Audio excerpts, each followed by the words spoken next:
Welcome to Hopscotch-N-Jacks, A podcast where we take our inner child back to school to unpack and unlearn the lessons that shaped us to better ourselves. and our futures. I'm Karen. And I'm Justice. Let's go. And now I guess it's time for some morning announcements. All right, let's go. Taxes, tariffs, and turds. Trump. Oh my! So far, in that jackass's first 49 years and days in office, it feels like 49 years. But days in office, he signed a record number of executive orders in his attempt to dismantle every piece of progressive legislation American citizens have gained since 1933. Some of the scariest of his plans are to eliminate income taxes and tariffs. The orange ass calls it a gift to Americans, but economists warn that this gift is really burning shit in a paper bag.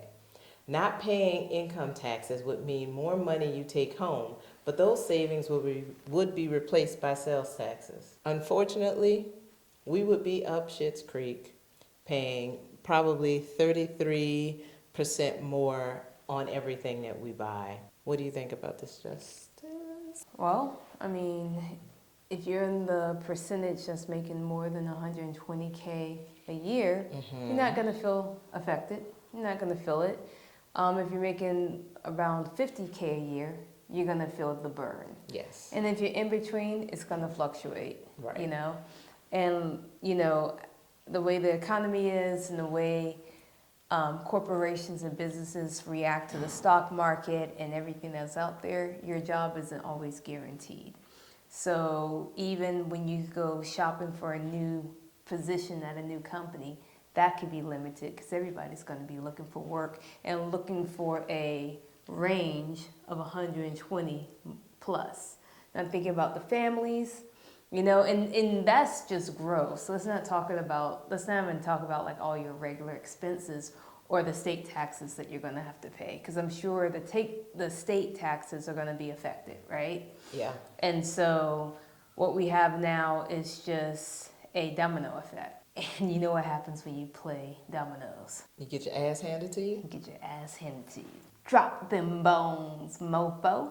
That's basically what happens. So I'm just saying, we'll see how it goes.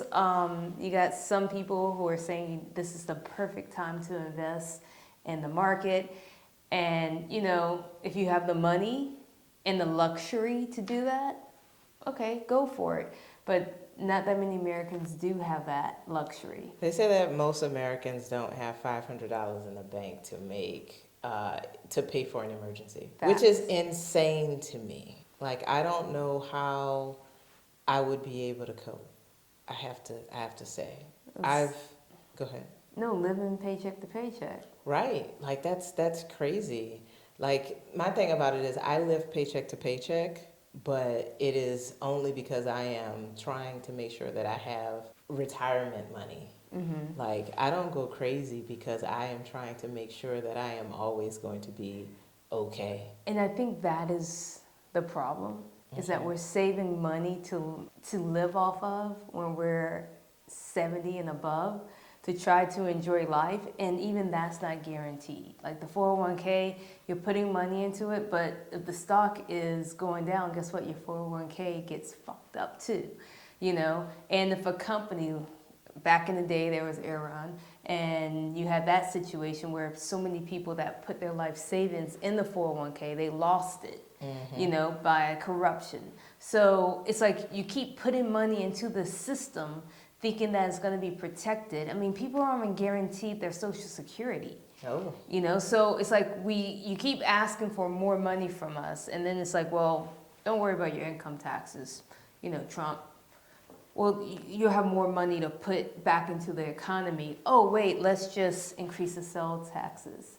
It's like you're not giving anybody enough space or air to breathe. And then let's not even talk about the real estate market. People are living paycheck to paycheck just because they're paying stupid amounts of money for rent. I'm one of those people. Me too. It's like, it's not even worth that much. You know, to keep, it's like, it's worth it to keep a roof over your head, but the amount of money that they're charging you, and they're like, well, this is just the market. Okay, that's the market, but the people who are paying the rent, they aren't living in that market. You know what I'm saying? I think they're holding on to previous markets. They're not thinking about the current market. I don't think that that's actually accurate because, you know, both of us have been looking for apartments for quite some time. Yep. And we've gotten very far off the topic. But no, I think we're on the topic because I think all of this rolls into the whole thing with the tariffs and things like that. The because economy. This is everything that's going to affect the American people immediately. Right. You know, and these are the areas that's going to affect us. Right. And that is survival. And therefore, if we're trying to survive, you know what's going to go up? Everything. Groceries, I mean, everything. And crime. Crime, yes. The result of people not having enough money to put food in their mouths, in their babies' mouths and all that. Like, there is no way that we don't see a surge in crime. Yeah. Like, we need more police interference. Like, we do not want to have more crime because that's going to lead to more policing and more people in jail when we already have the majority of prisoners on earth in America. It's insane. It's only going to get worse. And the fact that our lives, everything that we're used to now is just going to get, it's very, very depressing. I usually don't do stories about the economy, but it fit in with today's episode. I mean, yeah. About this government, the administration, and how it's really having a terrible impact on not only our lives, our pocketbooks, but also our psyches, our anxiety. Like, it is just going to continue to skyrocket. Like, I feel like we need to be thinking about more than solutions for our pocketbooks. We should be thinking about solutions in where we're going to move to and see if we can seek expat status in some other country because American migrants are going to be a problem soon. Let's just not talk about that. I mean, the deportations that he's doing right now. Ooh, I have a friend who's so terrified right now. I mean, terrified. It's like what they're trying to do is make all the prisoners do the work that has been done by some immigrants that have migrated over here, right? It's like they're trying to make it so that the prisoners, they pick up that slack. Because technically under our Constitution, you go back to being a slave. You know? Have the same rights as a slave. Which was none. Right. Yeah, all you got was shelter and food. And that shelter was barely even enough to shelter you, right? So now it's concrete. Now it's concrete, and that's what they're trying to create.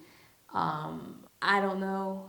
I'm not even feeling it. I'm seeing how the countries are reacting. It's like I think that's what's blowing my mind. He felt like, you know what? We're going to increase everyone's tariffs, and they're not going to do a damn thing about it because we're United States of America. I think that is the privilege that Americans have had all these years. Yes, we are Americans, but yet we depend on the rest of the world for our multi-million-dollar, billion-dollar companies to grow. And so therefore, where do we really stand in the world? Well, let's be clear. The other countries are not sitting down and letting Trump do whatever he wants to do. No.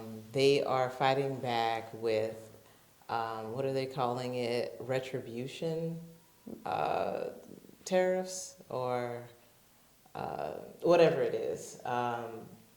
The plan is, and the funny thing about it is with these tariffs that they are responding with the other countries, they are raising the tariffs for American goods imported into their country.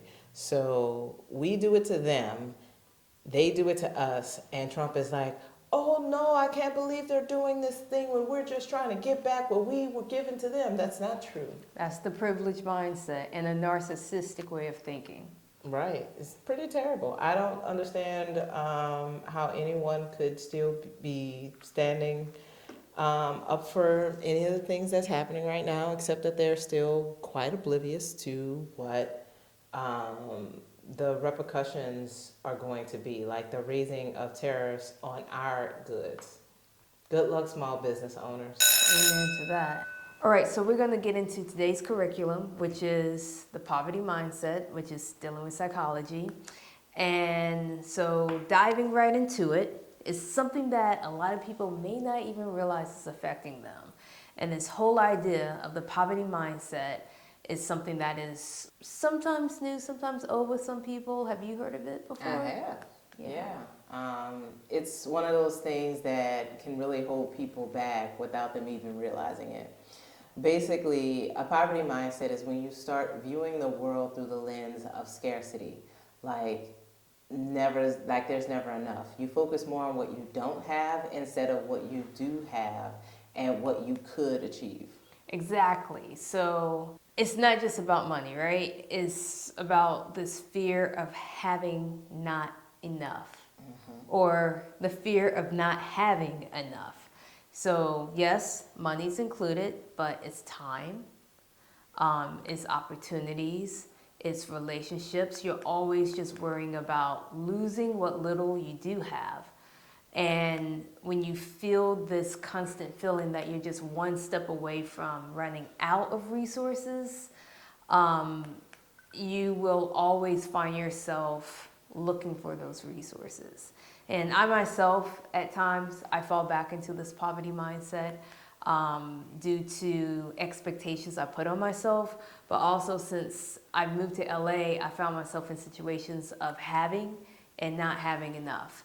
Financially, spiritually, and not even enough in the community. When I say community, I'm talking about I was a dancer, so it was a dance community, and also I am gay, and in the shocker, in the gay community. Where are my pearls? And so you kind of overdo it a little bit or underdo it.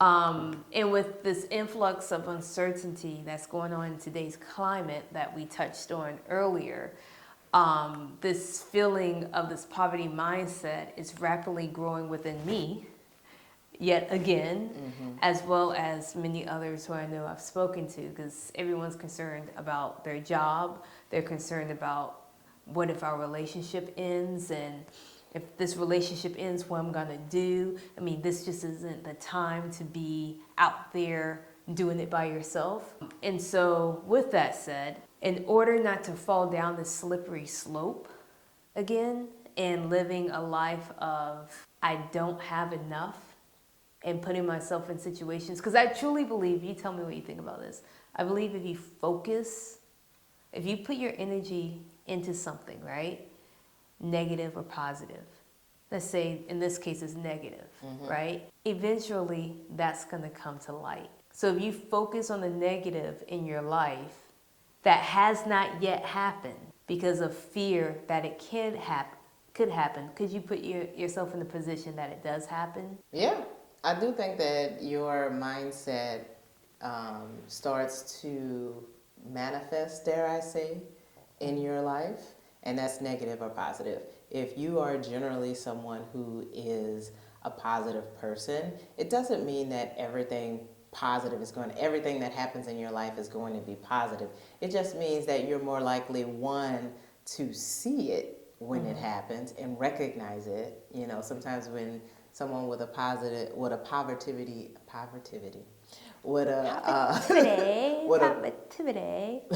a poverty mindset, sometimes they see a good thing happen and go, oh, this is a unique thing. This is, this thing is special, not I am special. This thing is, something that's great that happened to me this one time, but guess what? The next thing that happens is not going to be great, or this is a once in a lifetime thing, as opposed to if you have a positive mindset, you're probably attracting a bunch of positive things, and those things can snowball into a lot of positive things happening in your life.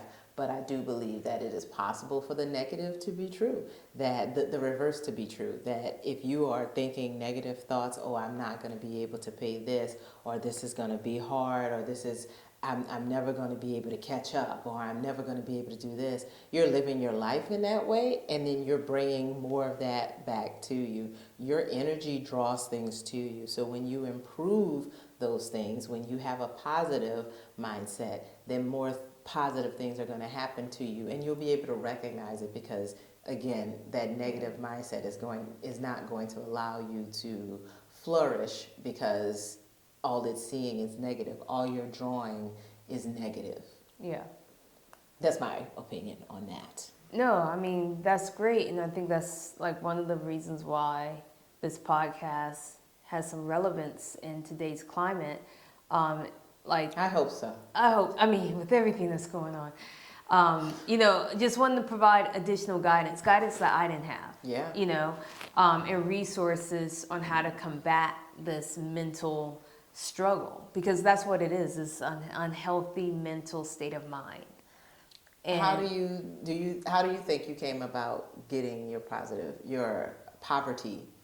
I don't know why I keep trying to add positivity and poverty together, but I'm trying to, do a spin on that, and that's not it. But how do you think you came about yours? If you said that you've experienced this, right? Yeah, so I think it's an everyday struggle. I think it's a mental health thing. Mm-hmm. It's not just you wake up the next day and say, I'm going to be positive and I'm going to be thankful for everything I have laid out in front of me. Yay, yay, home run. No, it's not like that. It's practice, and therapy has helped. I've put myself in therapy, but I think what happened for me was I went down a really dark hole. And there was this song by, who sings We Didn't Start the Fire? Billy Joel, right? There was a song by Billy Joel called Stranger. Yeah, it's okay. I listen to all types of music. Do not judge. I don't know this. You don't know him? Okay. I mean, I know Billy Joel. Okay. I just don't know this song. Okay, well, I don't think a lot of people know this song because, take that back. People might know this song. I don't think it was a popular song. I think it was just on his album. There was no crossover. Yeah, it was just on his album, okay? Okay, I didn't have the album. Yeah, and I can't think of the name of the album, but I can tell you it's a black and white cover, and he's sitting there, and there's a little spotlight on him, and he has a little suit on. I thought that was kind of cool. But I have no idea what the name of the album is. And there was a song called Stranger. And it was about a man who went through a hard breakup with his lover. And she cheated on him and did a lot of other things. And so when he was going through this journey of hurt and pain, he turned into this stranger that he didn't recognize. And he was doing things that he normally wouldn't do.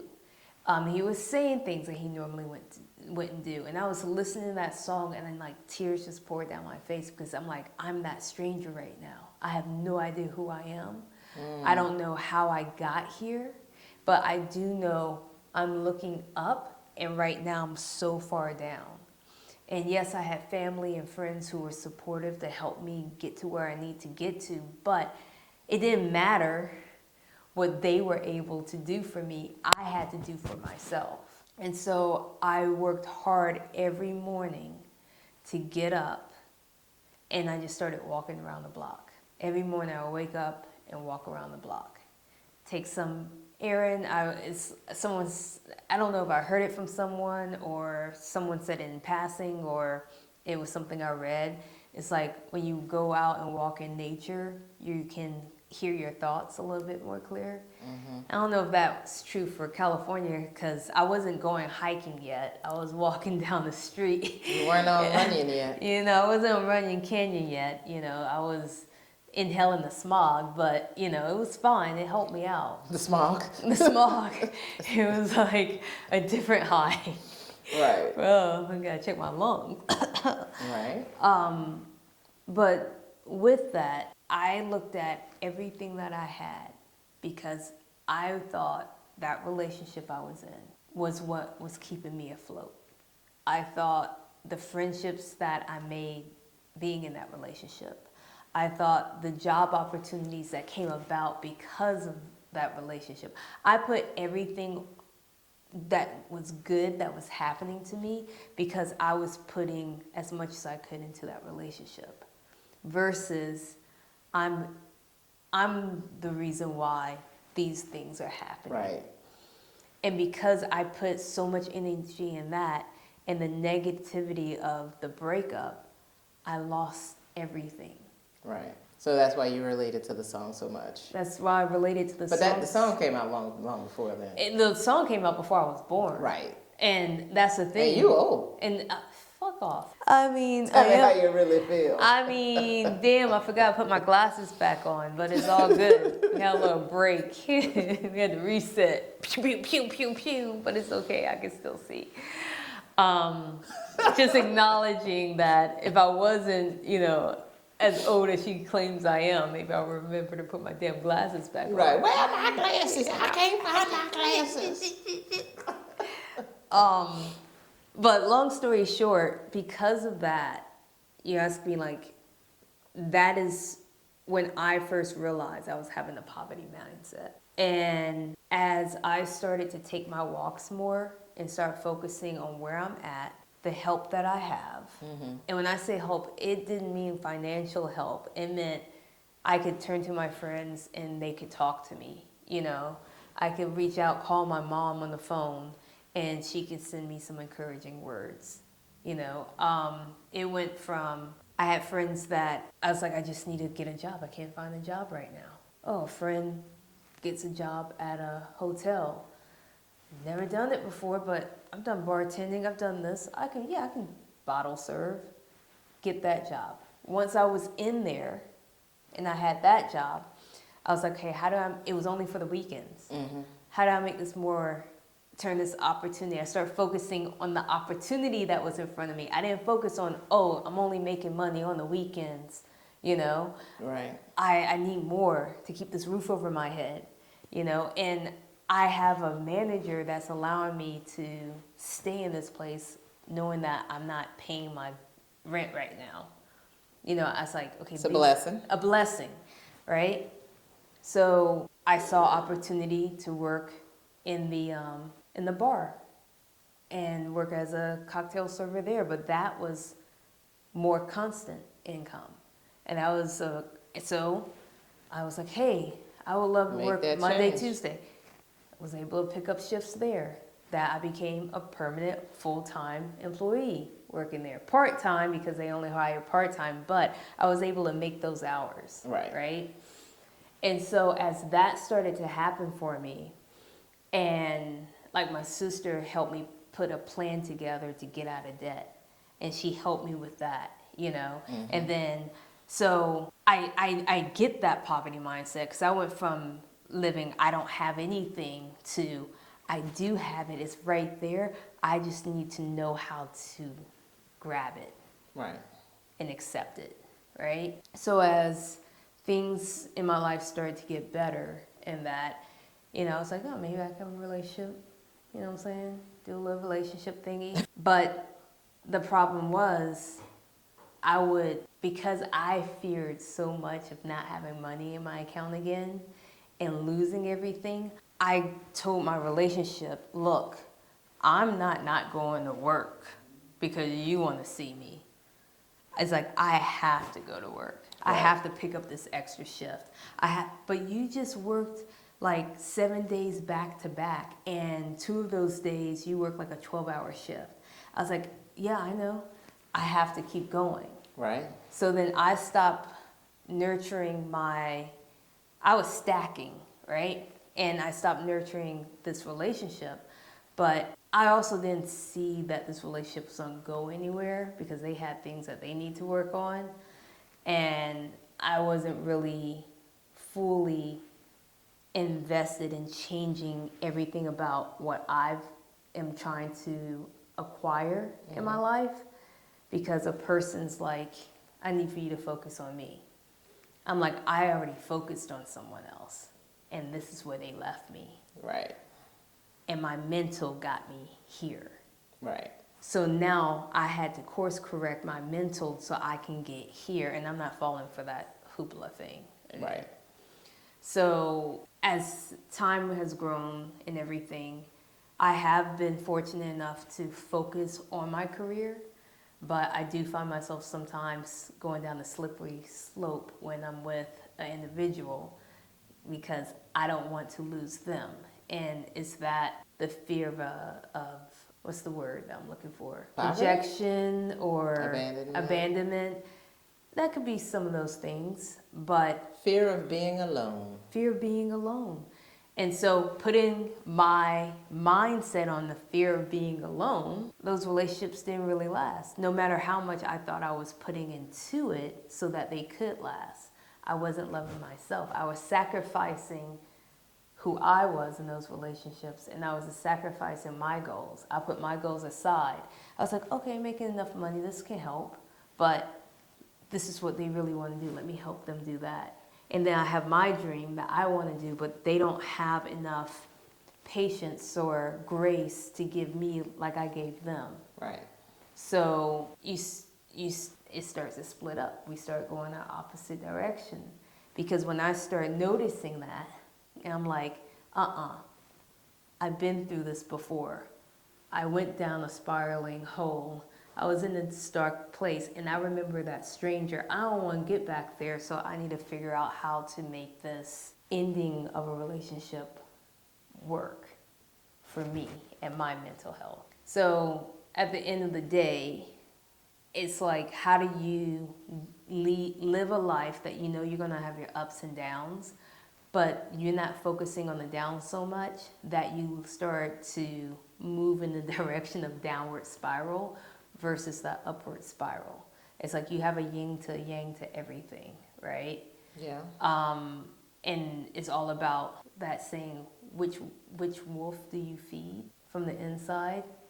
And so with here, and like, how do you combat these struggles, these mental struggles that you're having with the poverty mindset? How do you overcome that? So here's some examples that I think I practice and I continue to try to practice. And it's not, like I said, wake up and how you doing? I'm good. No, it's a wake up and do I need to get out of bed? I want to crawl back in. Right. You know, so podcasts, talking to friends, everything has helped me to actually focus on some positivity. So the first thing that I started changing was my thought patterns, how I thought about things, shifting my focus from scarcity to abundance, practicing gratitude. Why do you want to practice gratitude? Do you know why you want to practice gratitude? Because you have to recognize what you have that is going for you, and gratitude begets more reasons to be grateful. You were like a smarty pants in school, right? You getting A plus, check. Sometimes, depending on the subject. You know, I mean, acknowledging and appreciating what you do have is it. Yeah. You know what I'm saying? And appreciate that shit. Wake up in the morning sometimes and say, yo, I got 4 hours of sleep. I got some sleep. I'll do better next time, but I got some sleep. Good job. You know what I'm saying? Good job. Pat yourself on the back. You know? And then go to sleep earlier next time because you're just pulling yourself down the hole. I'm just saying. You got to think about all those things. And by doing this, you start to rewire your brain from highlighting that negative and focusing on the abundance over time. So the more you do that, the better you become at going on to the next step, which is challenging certain beliefs that you might have. These beliefs like, I would never be rich, I don't deserve success, you know, that type of thought pattern in your head can leave you stuck. Take this. You take your car, you go drive to a nice neighborhood that has beautiful houses, right? Somebody else is in the car and you're thinking in your head, one day I would be able to own one of these beautiful houses, right? Meanwhile, while you're doing that, another person is on the bike and they see you drive by in the car and they're like, wow, that person has a great car. One day I'll be able to have that car. Right. And then meanwhile, a person that's walking is walking by that person with the bike and they're saying, wow, one day I'll be able to afford that bike. Right. You know what I'm saying? It's like people are always striving for more and then not recognizing that that small thing that they do have, somebody else is craving that. Right. And loving that. So you are a success story and you don't even realize it. Yes. You know? So stop putting this lie in your head that you're not worth this or you're not successful. You don't have the tools laid out in front of you. Stop lying to yourself, because the more you lie to yourself, guess what's going to happen? The less you'll see growth and things getting better in your life. Oh, wait, I thought you were the other type of student. You were that type of student. Why? That you gave these eyes like, I don't know, but I'm going to give you an answer. I will not say I don't. I'm going to throw something out there. Maybe it'll stick to the wall. Maybe it'll slide down. But No. I tried. No, I love I'm going it. to shoot my shot. Shoot your shot. I mean, you start spiraling. You start going down that dark hole. Yeah. Yeah, and you're going to hit. I've done that. You done. I'm trying not to do that. You know? Working on that in therapy. Yeah, you want to share or? No. No? Well, that's what I'm saying. Sharing about my not spiraling in general. I try not to spiral because it is terrible for your mental health. Yeah. Don't do it. Don't do it. Do not ruminate on negative things. That's true. That's true. That's true. Don't do that and stop freezing yourself out of achieving the goals because you're overwhelmed with the overall goal in life. Yeah. You know, and I think that's something that you might talk in therapy is like we set ourselves up for this great path. Like one of the things I saw that was interesting when I first came out to LA was I never focused on how many people moved out to LA to become a celebrity or become a dancer in a video. I heard it, like my family and friends, like, you're really going out there? I was like, yeah. I never thought about it. I looked at it like a dance routine. You build up your steps and your counts to get the whole dance. So I knew, it's like, I just needed to move out here. I just need to get a decent job to to keep a roof over my head. And I just need to take my classes and then I'll start networking and then everything. I did it step by step. I didn't see the fact that when I would go to an audition, there would be 300 to 500 people auditioning for that 3 spots. I never saw that. But that's good. It was great and it worked. Yeah. It worked, but then Focus on you. Don't focus on other people. Yeah, and I wasn't overwhelmed with all that other stuff. You know why? Because people started using that as negativity. They're like, oh, I'm about to go to this audition and, oh, so-and-so's in here. They're not going to pay attention to me.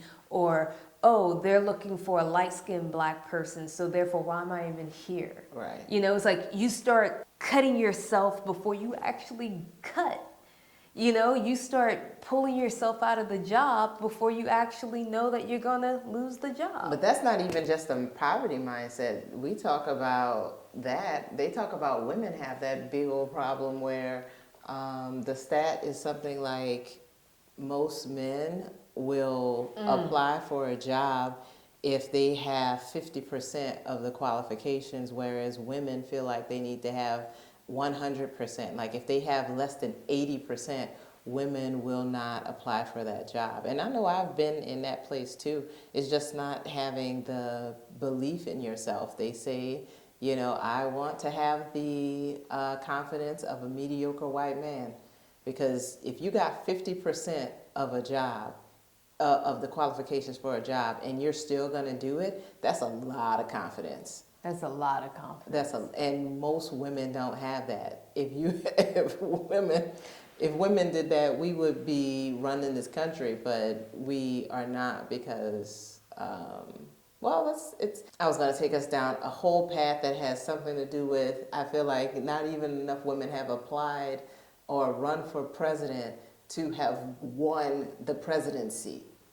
And they sit and talk about the reason why they don't want to do it. Because I heard this about Kamala.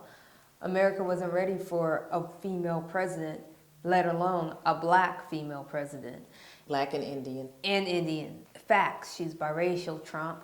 But my whole point to that is, you're right. It's like, they're not ready for a female. So therefore, why would I run for that presidency? I'm putting myself out of the opportunity knowing that you are overqualified when you got someone like Trump running for the office. Like when Hillary was going for the office, are you guys freaking kidding me? She was the most qualified person to ever run until Kamala. Yes. And this shit happened. So that just proves the point right there. The men with 50% of the skill set is confident enough to walk in the room and say, I'm going to get this job. I can do this. I can do this. And men will men will go along with it and say, yes, you can, and I will vote for you. And women will say, oh no, women can't do it. Yeah. Oh no. That poverty mindset is how we got here. Yep. Along with some racism. Yeah. And, a whole bunch of other crap like, maybe voter manipulation. But whatever. I mean, but that's facts. So, yeah. I would have to say. So, so if we're going to get to that next level, we got to start it off one step at a time. The smaller steps that you take, what happens when you take a bunch of small steps, it equals one big step, right? Yeah. So if we're going to get into the office, what are we doing now to guarantee that a female president, whether she's black, white, Indian, Chinese, Cuban, Jamaican, but American, just wanted to throw that out there, can get into the White House? What are we doing? I mean that's along politics, but what are we doing on the small scale, like inside the states? That's where the change really happens. Yeah. If you want that promotion at work, what are you doing to get there? If you want to better your relationship, what are you doing to focus on the small things and the things that you can do at this current time so that that relationship can get better? Are you making those steps? Are you taking the time to be like, okay, maybe we need to go to therapy. Maybe I can't sit in it for an hour, but maybe I can try it for 30 minutes. Like, what small steps are we taking instead of running away? I'm just saying. I agree with you. I think that the quote, the journey of 1,000 miles start with one step. It might not be perfect, but Welcome back. We took a little quick break. I had to take a potty break, and I found my glasses. What happens when you get old? I mean, so you were saying that it's starting off small, having better goals and everything helps out. What about the fact that another step would be surrounding yourself with positive people who can help influence you? Have you ever experienced a situation where you seemed like you were a Demi-Downer and then you were always around people that just fed off that negative energy and would just co-sign on that? And then you found a group of people that maybe change your perspective to make it more positive? I think that's definitely possible. I have experienced something to that effect. I had a similar experience that you shared when you moved out here. When I moved out here, I had the same thing, family, friends saying, it's going to be hard, it's going to be way too expensive, and they were totally right. Very difficult and way more money than I ever really imagined I would have to live on. Like, it's insane. But I do feel like moving out here, I met more people who were doing the same things I was doing, and I was surrounding myself with people who had that same energy. Now, of course, I've probably met more people who have left LA because it was so hard and so expensive than people who have stayed. But the people who have stayed have had that positive influence on my life that I am grateful for. Like, you are one of those people for sure. That's why we're doing this podcast. We were kind of like accountability partners, and we started talking about our growth. And, this podcast is something that was born from that. So I do think that that's very, very important if you want to make a change and improve your station in life. Being around people who are going to lift you up as opposed to tear you down. I agree on that. And ditto, being able to work with you on this. What I like about working with her on this and taking those, did she just stick her ear out? She sucks. No, What I enjoy about this is They that like it when I do though. gotta show that bling. Like with my arrow. But no, seriously, is we know that it's hard, you know, and we have things going on in our personal lives and in our careers, and then we're trying to do this podcast. But something that I enjoy about her is accountability, you know, holding me accountable for the things that I need to get done, holding herself accountable for the things that she needs to get done, and, you know, helping put a pin in it for like not showing up. Like you have to show up. And I think having those honest and courageous conversations between us has really, for me, been a positive thing. It's like we have uncomfortable conversations. Let's just keep it straight. And you are going to do that when you're getting to know someone in a different manner. And the space, and as your relationship grows. But giving that space to be able to talk about it and to see that person's viewpoint and understand it, and then, you know, I agree with you, but I also agree with what my stance is. And it's like, you know, you do have a strong stance in what you're saying. And so where's that common ground?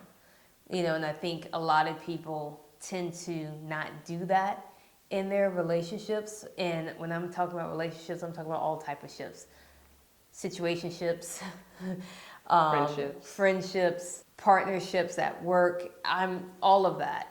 Co-workerships, that's the word, right? No. We can make it a word. We can make it a word. Co-workerships. Put it in Wikipedia, it's fine, it's a word. Boom. But being able, because that's the only way you're going to grow. If it's always here and you don't have any of this, then you're just going to stay stagnant. See how she helps me right there? You're just going to stay stagnant, and you're not going to see any potential for where you can improve upon. And I think that's something that we hold each other accountable for is, I see your potential. Why are you not doing it? You know?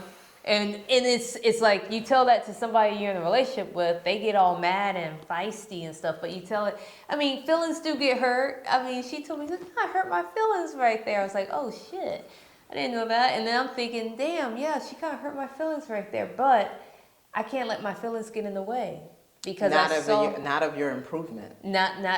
Say that again? Not of your improvement. Exactly. You can't get in the way of my improvement. I can't get in the way of my improvement. And so staying highly motivated to do the things that we're doing with this podcast and what we're trying to do in our own lives and how we're trying to level up and take it up a notch and do the things that we need to do. Like, I think this is very valuable. For sure.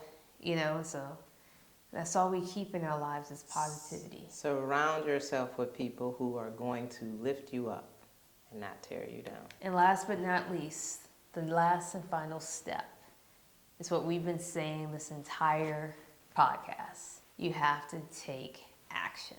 Just do something. Just do it. Just like the tennis shoe. I mean, you can sit down and talk about it, right? We can spend hours talking. Right. I can spend hours. We have. We can spend hours complaining, you know. We can spend hours coming up with a plan, right? Mm-hmm. But if you're not taking those conversations and those meetings and everything that you wrote down and that you may have complained about, and you have now created a plan, and if you're not taking action on any of those, then you're going to be stuck. You're going to be stuck in that same mindset of the poverty mindset of lacking, because you see your path, you see what you need to do, and what's holding you back. Yourself, usually, because you're thinking that you can't get where you're trying to go. And how are you going to get where you're trying to go if you are so worried about not getting there? Say that again. How are you going to get where you're going to go if you're so worried about not getting there? You're feeding the wrong... That's a bad wolf. That's a bad wolf. And not the good meaning bad, but bad meaning good? Yeah, that's not the good wolf. That wasn't a good wolf. Don't feed the bad wolf. Yeah, stop that. You're putting the energy in the wrong thing, and the universe is going to respond. Yeah. It's going to respond in the energy that you put. So take action on moving, getting it done. Yes. You know what I'm saying? And listen, you're going to fall off the horse every once in a while. Meaning, you're going to get up, you're going to start galloping, and then the horse is going to start going, and then you can't hold on anymore, and you fall off. But the whole thing is, you're going to look back and see how far you've come. And so that horse, maybe you got to slow it down a little bit. Yeah. Maybe you got to find a better grip on it, you know, and make those adjustments, course correct. You see what I'm saying? Then get back on that horse and take charge. You know what I'm saying? Don't give up just because it's easier to just be like, I tried. Dust yourself off and try again. You can dust yourself and try again. Yep, she messed up the lyrics, but it's okay. Isn't that the song? I thought it was dust yourself off and try again. You can dust yourself and try. I thought it was get up. You can fuck. I think you messed up. Dust yourself off and try again. You I don't know. It sounds great. You guys get my point. How did I not remember those lyrics? I thought I did, but then you gave me that one, so I think I was right. Yeah. Looking out was. I'm gonna take action and look the song up, and we'll get back with you next time. Hilarious. No, we won't. All right. We're not gonna remember this happened. We're not. I mean, the whole thing is once you go through all these steps, you know where you're at now. You're no longer in this poverty mindset and you're in this abundance mindset. You are now fed yourself into abundancy versus focusing on the scarcity. Did I say that right? Say it for me. Scarcity. You have now focused on the abundancy and no longer focused on the... You have now focused on the abundance and have stopped focusing on the... Scarcity. Yes, ma'am. And that's why we're friends. Yes. Dust yourself off. Set off for you, friend. Set off. And this is the thing. Once you're now in this new mindset, it's normal. We're complex. We're human beings. Yes, and our brains are weird. Yeah. And so that poverty mindset may try to... That fear of losing everything that you gain may come back in, and then you start having that poverty mindset again. It's like what do you call those things where you get on and one side goes up, the other side goes down? I know what it is. You go down, I go up. Teeter-totter. I don't think it's teeter-totter. It's a teeter-totter. Well, we didn't do that right. Yeah. I'm just going along with you. Yeah. For those of you that are not watching the video, don't worry. We're just being having silly moments. It's been a long weekend, people. She's having old people issues with her body. I'm always having old people issues with my body. I joke about her being old, but I feel it more than she does, I think. My lower back's been hurting. It's been hurting because I was sleeping on the couch for a minute, and that's when it really got pinched. But now that I moved in my place and I have my bed, I need to go get a massage or something. It's TMI for this show. I need a new body is what I need. That will help a lot. So now that we've taken action and everything, let's talk about after school. What are we going to do after school? We're going to go after school and talk about what we are doing. What you doing?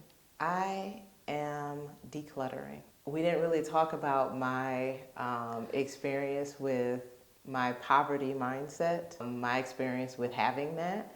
And I'm not going to go deep into it because it's late and I need to go eat dinner. Just keeping it real. Just keeping it really real.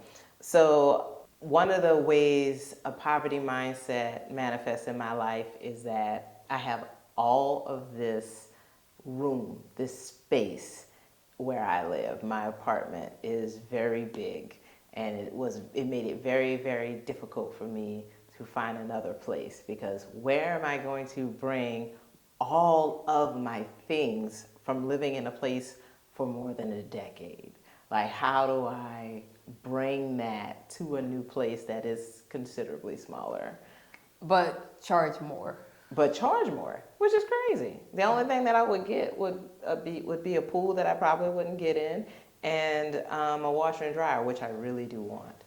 But anyway, the point is, I was going from more than 1,100 square feet to places that were trying to charge more for 660 square feet or 725 square feet. It's just ridiculous. Yeah. But even though I've decided not to move, I am still in the purging process. I am trying to get rid of as many things as I possibly can.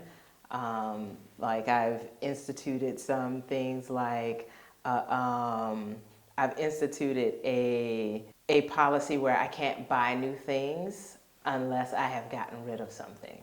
You know, so, and I'm if I have not worn it in more than a year, I am trying to get rid of it. There are some things I'm making exceptions for, but you know, I'm really trying to make a big difference in terms of my living situation, because I think that too will improve my mental health. I think I'm just making a lot of change right now, and I think it's positive because my spirits have been up recently, and I think that's why.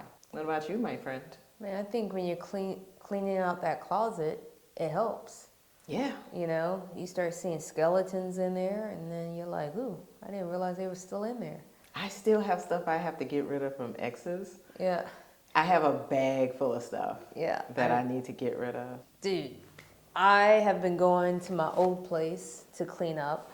Even though I'm fully moved out, I did clean up my main office space. And so I just went there recently and finished the walls because I put plugged the holes, and then I had to sand it down and vacuumed and shampooed the carpet. But then, went in to clean the kitchen area. And as I cleaned the refrigerator, I noticed there were parts of the refrigerator I never used before. And that's because it still had the tape on it. Mm-hmm. And I was like, oh, I didn't know I could lift this up. And I was like, there's a lot of stuff in it. I didn't know this moved left to right. There were things in my refrigerator that made it a lot easier to load your refrigerator with things. And it still had the new sticker stuff on it, And it was an interesting thing because I was learning something as I was cleaning. And as I was cleaning, a lot of whatever I was still holding on to was leaving my spirit at the same time. Yeah. And then I got to see this refrigerator in a new light because it looked brand new afterwards. And I saw how when a new person comes into this apartment or townhouse, when they come in here, they might take the sticker off and use it. And I saw how it doesn't matter. It became like a metaphor to me. It was like something that I thought was just done and over with. All I had to do was clean it up a little bit, take out the trash, give it new life, and then it provided new tools for me to use out of it. So awesome. I thought it was kind of cool. So that's what I'm doing after school. I'm still doing it. I just have to go back, and there's things that I'm selling and being on Facebook soon. So taking that into the garage area. But letting go, purging, like you said. I've purged a lot in this new place. I do have a stack of stuff in the middle of the living room that I'm using but not using, and I'm teeter-tottering whether or not if I'm going to keep it or not. But over the past couple of days, I've been thinking, I can get rid of that. That's not something I need. Right. So yeah, so that's what I'm doing. Same thing. Always on the same page, my friend. Oh, always. Always there, always on time. We need a sound for our time capsule. We need a song, period. I mean, yes, but that's a conversation for after the podcast. Yeah. But for my time capsule item, in my purge, I ran across this tube I have with all of the posters that I've printed out over the years of my content. Mm-hmm. So I have posters of Entangled and Breaking Point and Clean Hands. I have all those posters, and I always said that I would put them up in the hallway my hallway. Yeah. And I always said that I would do that when I had the chance. Not necessarily in that place, because I always thought I would be moving into a bigger place. A house, mind you, that costs $1.5 million on average in LA. It's crazy. Correct. But since I'm not there yet, I'm like, do I want to put these up? And so now that's what I'm thinking about. I'm thinking not the hallway, but I might put them up in my new guest room. Yeah. Not guest room, sorry. Let's be Office. clear. My new office. Your office. I might put a bed in there for Yeah. guests, but right now it's just going to be an office. And I think I might put up my posters, at least on one wall, and we'll see what happens. I think that's a good idea, friend. Did I share with you, like I went through some of the stuff I had in storage and I was cleaning out like the stuff again and I came across my headshots Yes. when I first came out here? That was your time capsule Last time? Yeah. Yeah. So yeah, I think that's a great thing. Yeah. Because it connects you back to who you were when you first came out here and that innocence and that kid that you were. And you can look back and you can always say, this is what was in my mindset that made me believe I can do that. Yeah. I need to tap back into that shit. I do. You know what I'm saying? I have that same thing, because I feel like I had more energy for this, more positivity for this back then. Yeah. I had the flush of youth, and now it is crotchety old age that is that I'm feeling right now. If I could go back, if I could tap into that energy, that would be good. Yeah. So my time capsule, I don't have anything right now, but that is going to be my homework. Tapping in. Because I'm still trying to figure it out, Yeah. So. Do you ever take dance classes? No, I haven't taken dance class, but I do still do the boxing. I need to get back into class, but I do want to. I just don't want to take dance class. I just want to teach a freestyle class. Like, just come here and do your thing. You know what I'm saying? Stop trying to be what this choreographer wants you to be or this choreographer wants you to be. Because guess what? They're in these positions as choreographers because they stay true to who they are. I always think about that when I watch Dancing with the Stars and I would see some of these choreographers like, mofo, you can't do that other style because you're a TikToker, You don't know how to do the jazz but you can appreciate it, you can love it, and you can see everything, and that's one thing. And as a choreographer, I'm like, okay, I can't do that, but this is the move that I want, so let me hire somebody that can do it, right? But I think in order to really celebrate dance and movement, you just gotta dance and move. Yeah. If you go in and you just focus on the 1 and 2 and 3 and 4s, and then the 1 and a 2 and a 3 and a 4 type counts, that's all you're gonna be doing, and you're gonna forget about the groove and that vibe that gets you from this step to that and whatever step, in that spirit. When I went to Africa, that was one of the things that my sister and I enjoyed so much. We were at this hotel, and then we did the New Year's in Africa, and they were African dancers, and we were all dancing and loving it in the sand, and it was like, welcome home. It's like I felt like I was at home. It made sense, we were in the sand, we were dancing, we were doing things, doing steps. And I'm like, there's this spirit that I felt connected with as a kid that gave me this courage that I was going to be able to do this dance career thing that I have been detached from. Yeah. And so looking back at those pictures and hearing you ask me about the dance, because I freestyle up in my room all the time. I'm like, boom, boom, boom, boom, How are you? I'm like, boom, boom, boom, boom, boom, boom, boom, boom. One more time. How are you?